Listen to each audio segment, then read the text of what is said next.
now listening to Tuff Tiger Talk Flash Report.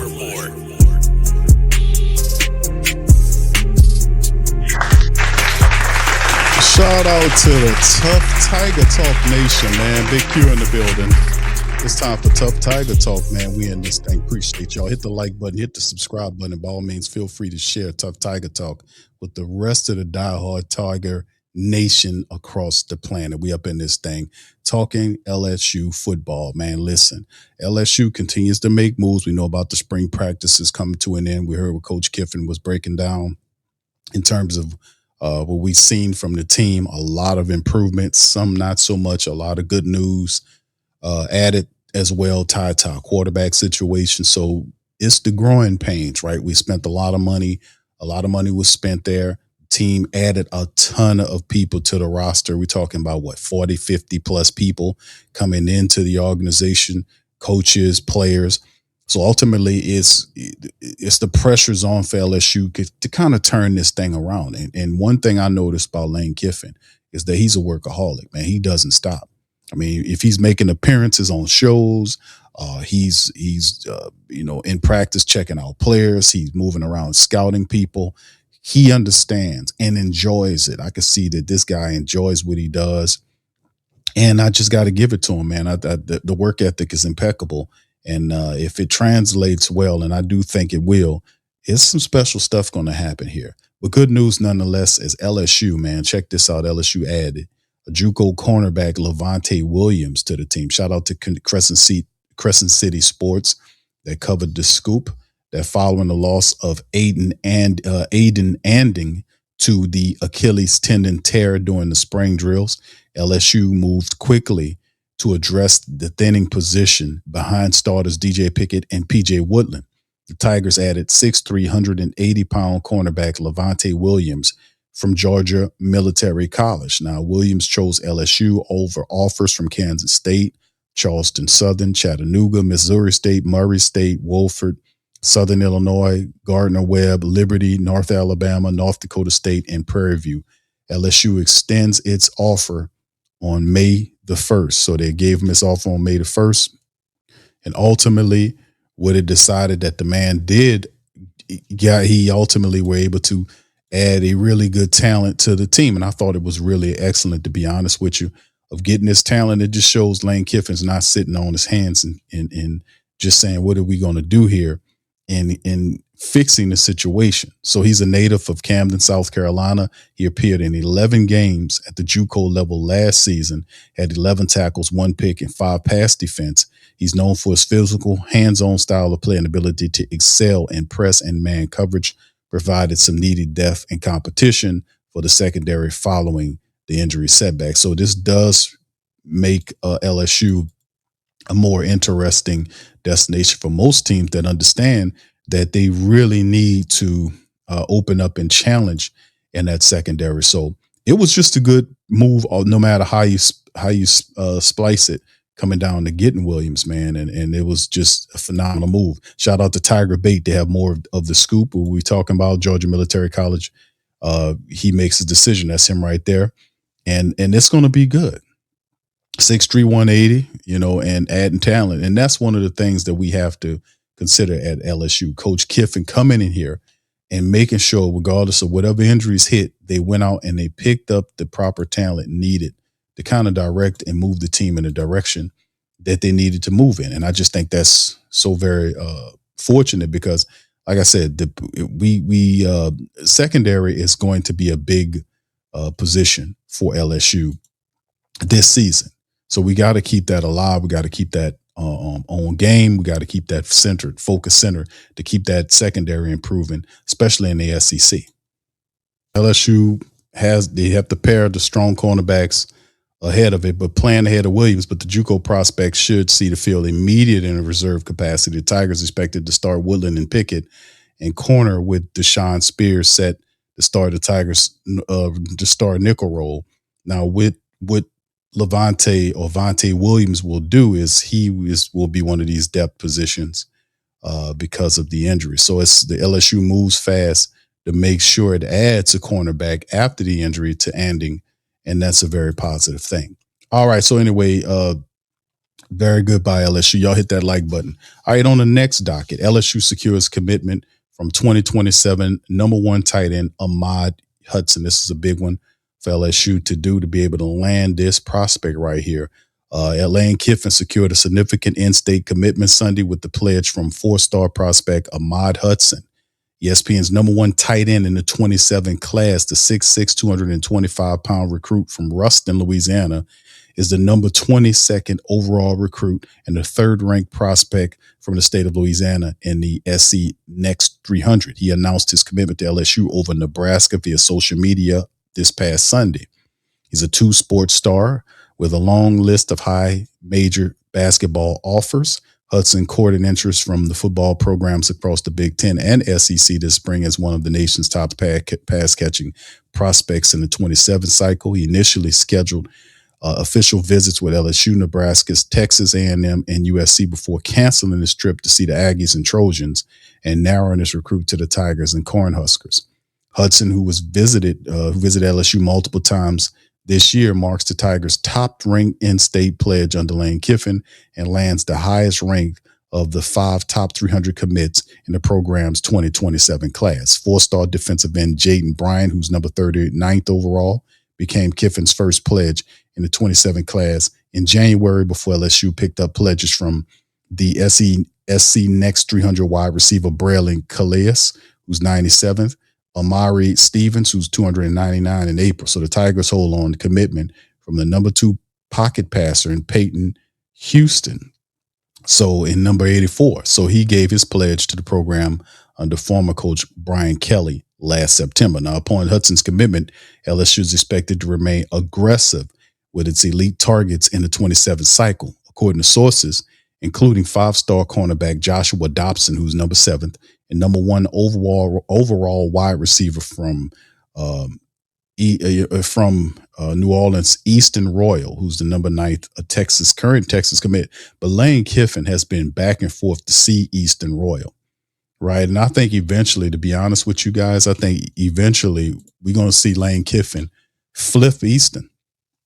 And that's what I'm saying.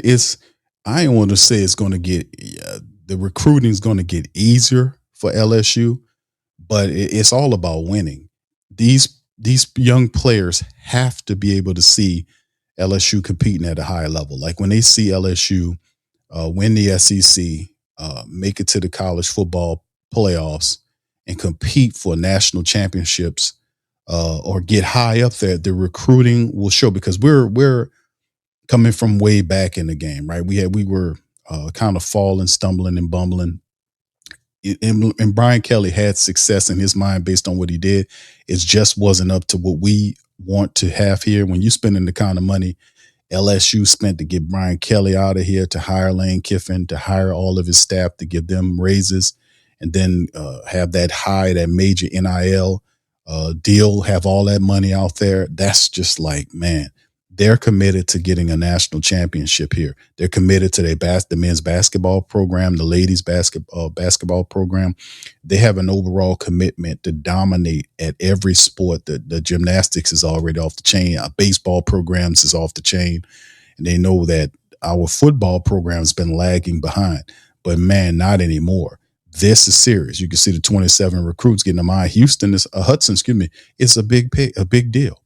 And as we continue to build going into the 26th season, as LSU wins games and gains ground and continues to build the program forward, you'll start to see more of these guys. You'll start to see more of these talents commit to LSU. And it'll become one of these blue chip factories, similar to what we've seen with Alabama when Saban was there, Ohio State ultimately over time.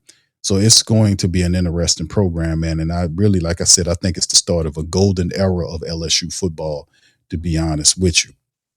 All right, let's keep on moving, man. Y'all hit the like button, hit the subscribe button, and by all means, feel free to share the show on social media feed. Tuff Tiger Talk is in the building. Let's talk basketball, man. Let's kind of flip it and go to basketball. Let's kind of talk some B-ball, shall we, for LSU hoops. Talking about the men. Will Wade, man, has been trying to recruit to bring talent to LSU. We know he lost a ton of recruits leaving outbound, and he has just been really working hard to try to build up the team and get where they're supposed to get. Now, one of his top recruits currently that he added to the program was Mohamed Diabate, who is a 6'7", 220-pound forward junior prospect from the University of Kentucky, who spent 2 years prior with the Alabama Crimson Tide. So over time, Diabate has played in over 100 games. He started just 10, mostly a reserve player, averaged 15 minutes per game, shoots about 56% from the field, not too good at shooting threes, 29% on the season. But outside of that, man, you can see he only averages 9 points and 5.5 rebounds. Now he'll be getting an opportunity here to kind of change the game and kind of do a little bit better. But there's important aspects of Diabate's game from the wing position that he has to improve. He's seen as more of a defensive forward than anything, but you can see there needs to be improvement in terms of him shooting the ball. He had 28 three-pointer attempts and hit 6 of them last year for 21%. That's horrible based on what he shot the year before, 12 of 26 for almost 46%. So we need to get those numbers up again. You can see that he's not really a great free throw shooter either. But in the end, there's Coach Wade sees value in Mohamed Diabate, who would be a defensive wing, and hopefully he can help develop Diabate's game and get him shooting those 3-pointers again. That'll be a big get and kind of moving that thing. But outside of that, Coach Wade is in Europe. He's recruiting in Europe. And he was close to adding Italian players after returning home from his European recruiting trip. So he's back home. Shout out to Tiger Wire. As they talked about, LSU men's basketball coach Will Wade has returned to Baton Rouge from his European recruiting excursion this week with possibly a new player to add to a one-man roster.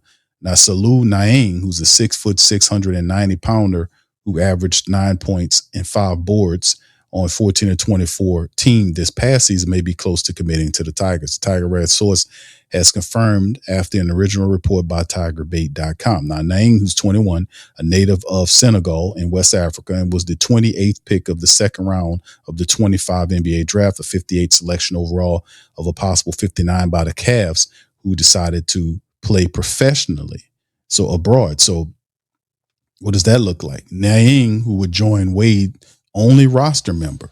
He would join Wade's only roster member, number 8th ranked portal small forward, Diabate, we just talked about. All players were eligible remaining from former coach Matt McMahon's team, who entered the portal and has 3 signees reopen their recruitment.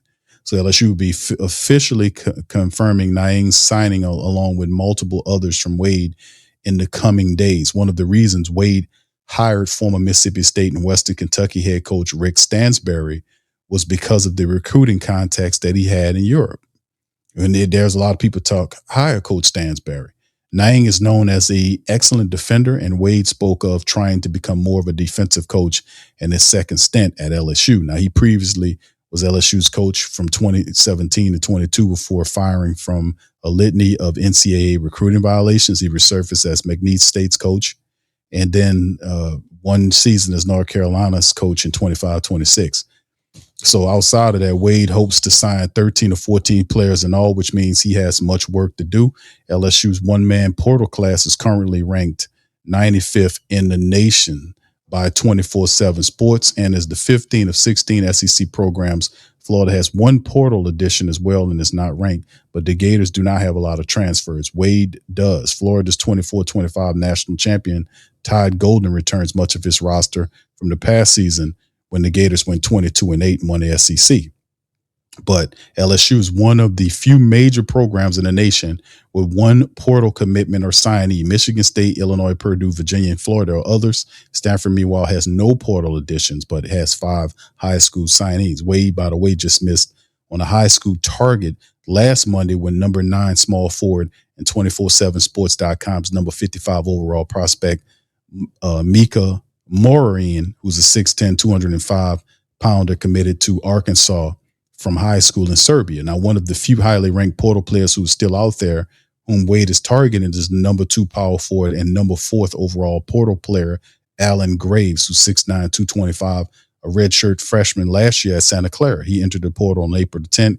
Graves played at Ponchatoula High School, and his brother Marshall played for Wade back in 27-22. Now, Wade has missed on several portal players and that he's believed to target. So number 2 overall and number 7 center, Aiden Sherrill, 6'11", of Alabama. He of Alabama went to Indiana on April the 15th. The 132nd overall and number 25 small forward Terrence Arsenault went to North Carolina State to George Washington, and then number the 31 overall and number 5 combination guard Jeremiah Wilkinson of Georgia went to Arkansas. The number 85th overall and number 18 small forward KJ Lewis from Georgetown to USC on April the 4th. So you can see a Devin Vanderpool of Florida Atlantic. He went to Providence. The 49th point guard Jalen Lowe, who I thought we had a chance to get from Kentucky. He went to Georgetown. And then number 6 overall and number 1 point guard of the portal class, PJ Haggerty of Kansas State, transferred to Texas A&M on April 10th. So he's missed on a lot of these players and currently just has 2 people on his staff as he continues to kind of recruit. There is some time for Coach Wade, but this is getting interesting. Now he's completed out his staff, and I don't know, it's going to be easy for him in his first year putting it together, man. But there's still some time for Coach Wade to put the team together. But man, it's going to be interesting to see what his team is going to look like coming into this season. I wonder how competitive they're going to be based on the fact that he's having difficulties in transfers, people and traded out. He don't have much of a team. It's going to be an interesting patchwork of team that Coach Wade's going to work with in his first year. But people that are not dealing with patchwork teams and recruiting at all is the Lady Tigers. The Lady Tigers are taking it there. Sports Illustrated out to USA Today, where they talk about ESPN. Where does the LSU women basketball rank in their transfer situation? Where do they rank? As you can see, LSU women basketball is not having any issues at all landing some of the top people on the portal. Matter of fact, they landed one of the top transfer portal players in the nation last month. Kim Mulkey secured a commitment from former Iowa State guard Jada Williams, giving LSU a dynamic backcourt threat, pairing them with returning stars Malaysia Fawali and Michaela Williams. So just how good is Williams? Williams is ranked number 5 on the transfer rank list. The Tigers lost guard Jada Richards to the portal, but might have upgraded with Williams. She was entering the 4th year of college and brings more experience and was a bigger scorer. She averaged over 15 points per game. Williams' quickness and court vision should be a good fit next to Williams and Fawali. Jada Williams, who had 7.7 assists per game with the Cyclones, ranked 3rd in the nation according to ESPN. So with Williams, LSU might have the best backcourt in the SEC next year, and LSU marks the 3rd school for Williams, and few guards nationwide can match her experience. So LSU missed a trustworthy veteran at the point guard position in recent seasons, and Kim Mulkey responds with an addition that could propel them to a Final Four appearance. So nonetheless, how you look at it, man, like I said, it's the women, the men like LSU is really turning it up this season, to be quite honest with you. But man, to be honest with you, it's an interesting debacle that Coach Wade has right now. When he took over the job, a lot of people decided to transfer out. And I just think at the end of the day, he has some time. He has some time to put this stuff together. But my goodness, man, it ain't gonna be easy for Coach Wade, man, his first year. So it appears that we might have to kind of temper our expectations, to be honest with you, right? Going into this thing, we might have to temper them a little. We might have to temper our expectations in terms of what we're hearing from our men's basketball side of it, right? But anyway, let's keep it moving and grooving, man. Let's go to this next leg right here. This is the final article right here for us as we talk about it. Shout out to NOLA.com. Mention LSU's women basketball here as adds teams from the ACC Big East to 2026-27 9-conference schedule. So the LSU basketball, the Lady Tigers turning it on. They announced they announced last Tuesday that they're adding this neutral site to games against North Carolina State and Villanova to its 26-27 9-conference schedule. Now, the matchups are part of the Women's Fort Myers Tip-Off event, which will take place on Friday, November the 27th, and Saturday, November the 28th this year at Florida Southwestern State College. Now, the Tigers, the Wolfpack, the Wildcats are 3 of 8 participating teams. The others of 5 are Kansas State, TCU, Indiana, Mississippi State, and Georgia Tech. Now, the games against NC State and Villanova are the first 2 of the 26-27 non-conference matchups that LSU faces, and they're going to finalize. Now, Coach Mulkey and her staff have been working toward a deal to face UConn in Nashville, Tennessee, as ESPN's Rebecca Lobo first revealed in January, but the details of the showdown haven't been announced yet. So both NC State and Villanova, who made the 26 tournament, the Wolfpack was the number 7 seed that lost in the second round, and the Wildcats were the 10th seed that were bounced out in the first round. So next season, Coach Mulkey's will be her 6th season in Baton Rouge. Wow. LSU has had to replace 6 contributors from her 5th roster, either because they're exhausted their eligibility or decided to transfer. As of Tuesday, the Tigers have 11 players on their board for another year. Now, they have 6 returners, 3 transfers, and 1 freshman and 1 international player. We talked about the top newcomer in the previous article, Jada Williams, who was a rising senior, who was one of the top 5 players in the ESPN transfer rankings. They also added McDonald's All-American Lola Lampley, Florida transfer Leela Reynolds, Tennessee Tech transfer Chloe Larry, and Spanish forward Noah Morrow. So the 4 players Mulkey and her staff lost to the portal were all guards. They lost Jada Richards, Bella Hines, Divine Barrage, and Kaylin Gilbert to Texas A&M. So nonetheless, star guards Michaela Williams and Malaysia Falali are set to return for their senior season. So LSU gearing up what could be a really powerful season for women basketball, man. You know, and like I said, the men, it's a lot of work to be done with Coach Wade bouncing back for his 2nd trip with LSU, trying to figure it out, man. That's a complicated situation, but we know Coach Wade is going to work on it to see what he can do.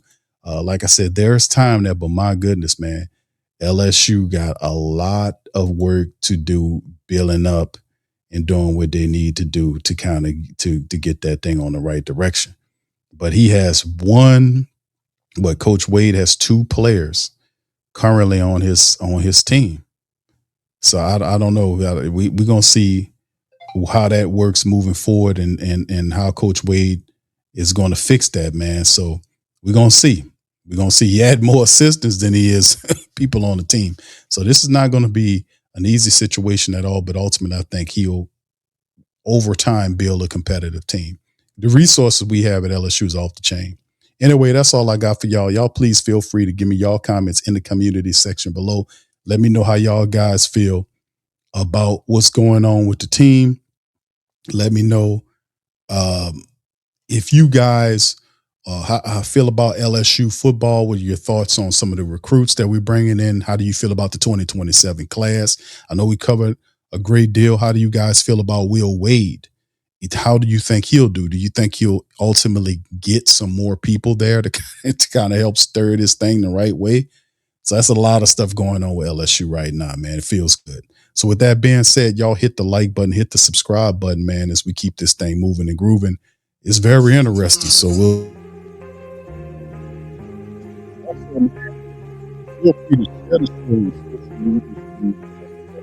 and help Tuff Tiger Talk continue to grow, man. We here for y'all. With that being said, I'm out. Much love, peace, and go Tigers. Subscribe to the Tuff Tiger Talk channel and stay up to date for all things LSU football.